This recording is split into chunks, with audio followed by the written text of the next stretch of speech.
Abraham కూడా నవ్వాడు, కానీ అబ్రహాంను దేవుడు ప్రశ్నించలేదు. సారా నవ్వింది.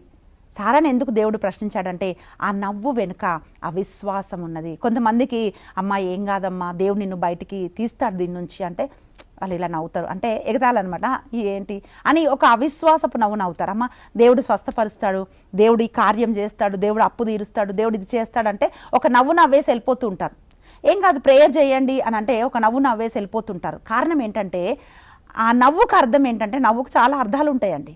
అయితే ఆ నవ్వుకు అర్థం ఏంటంటే అవిశ్వాసము. ప్రియబిడ్డ, ఈరోజు సారాలాగా అవిశ్వాసంతో నువ్వు ఉండి అవిశ్వాసంతో నువ్వు నవ్వకూడదు. కానీ దేవుణ్ణి విశ్వసించినప్పుడు దేవుని గొప్ప కార్యాలు మన జీవితంలో మనం చూస్తాం. అందుకే దేవుడు ఏం చేశాడంటే ఇన్ని నవ్వులు మనం చూసినప్పుడు దేన్ని దేవుడు ప్రశ్నించలేదు, కానీ ఒకే ఒక నవ్వుని ప్రశ్నించాడు. ఆ నవ్వు ఏంటంటే సారా అవిశ్వాసంతో నవ్వినప్పుడు ఎందుకు ఈ అవిశ్వాసం అని దేవుడు ఆమెను ప్రశ్నించాడు. ఈరోజు నా అవిశ్వాసంతో ఉన్నావా? ఇది జరుగుతుందా నా జీవితంలో?